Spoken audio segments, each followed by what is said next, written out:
What up, YouTube? Let's here. Thanks again for visiting the channel. As always, I appreciate it. I've missed a few days with uploading videos, so I apologize about that. I've been trying to work on the lighting and everything to get the focus to work properly. So hopefully, I've got that under control. I've done some test runs.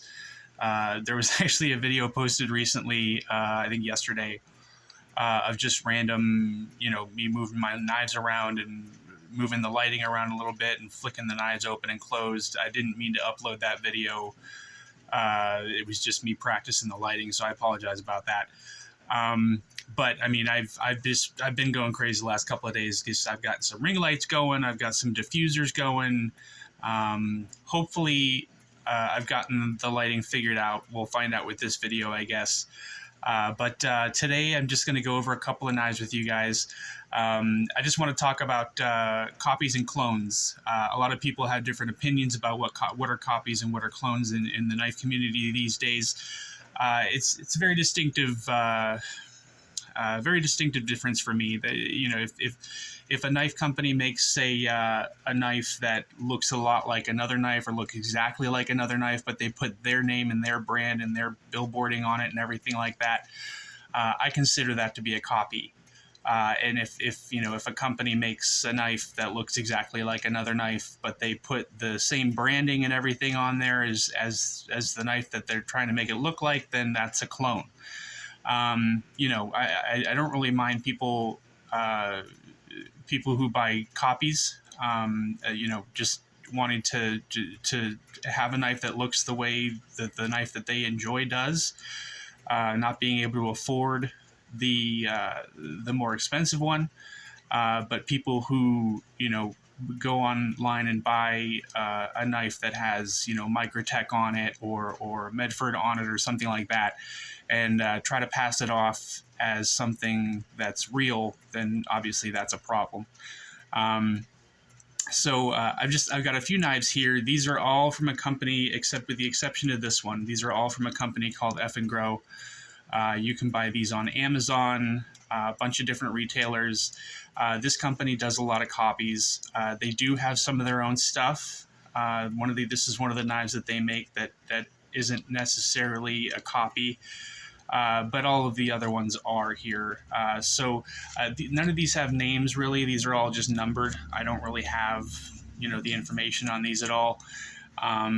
All of these knives are knives that I bought when I was getting into the, collecting knives and everything like that. And I thought they looked cool. When I bought this one, I didn't. This is obviously a copy of the SOCOM Elite.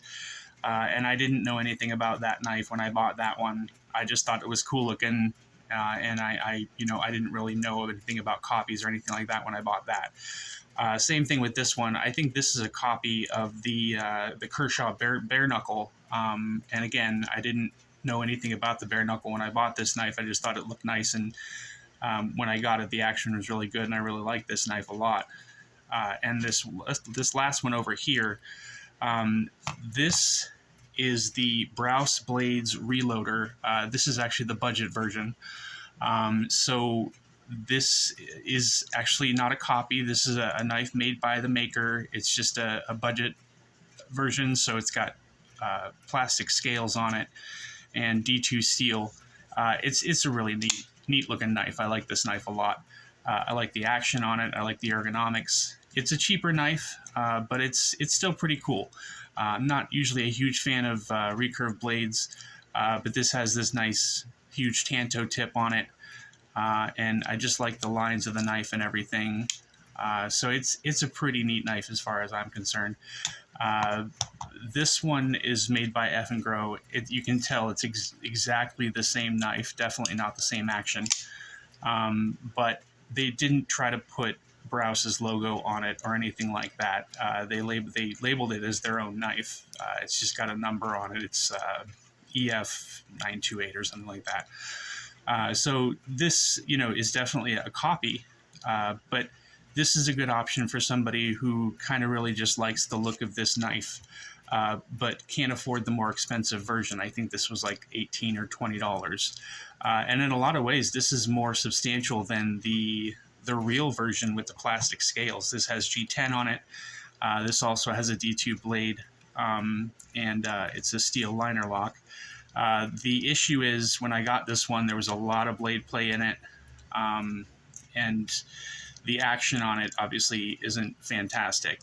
So you get what you pay for. When somebody buys a cloned knife, there's only going to be two scenarios in which you can show that thing off. I mean, you're going to be either talking to somebody who has no idea what you're talking about and they're not going to care, or you're going to be talking to people who do know, and they're going to be able to recognize right away that what you're carrying is a clone or a fake knife. So if you don't want to get laughed at or anything like that, then don't buy clone knives.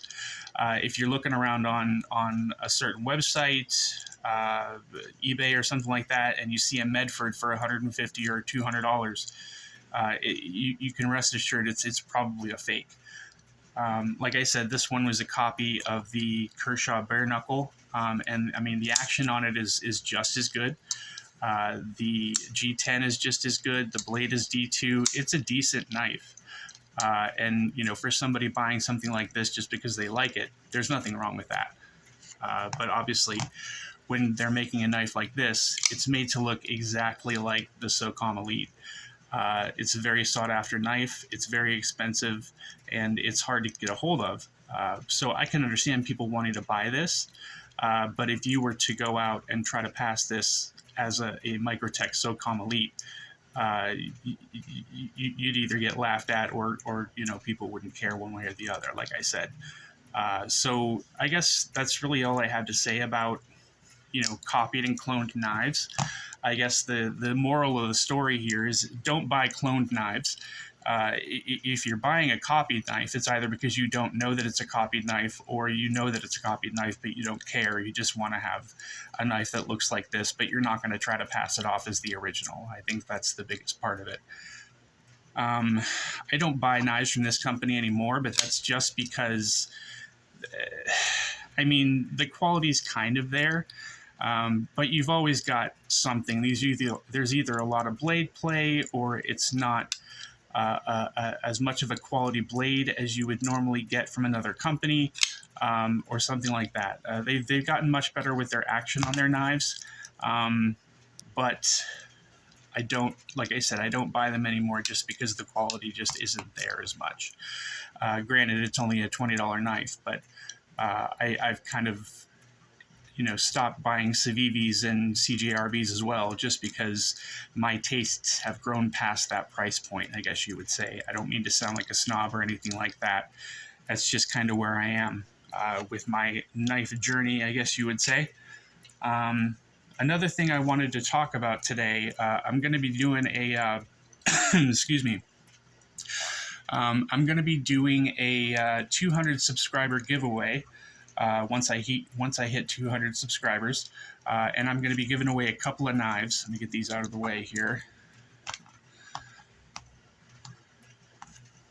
So when I reach 200 subscribers, I'm going to be giving away two knives. There's this CJRB Krag, which is it's actually my favorite knife from this particular company. It's got a nice big cleaver style blade on here with a nice big finger choil.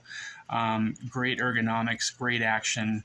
It has steel liners. It's a liner lock knife, and it comes with this carbon fiber laminate G10, which I'm not a huge fan of, but back when I bought this knife, it was, I thought it was really cool and everything, which it is. It's just, again, my tastes have kind of grown past this point. I have two of these, so I figured I'd give away one of them, once I hit 200 subscribers. And I'm also going to give away a Cold Steel 4MAX Scout.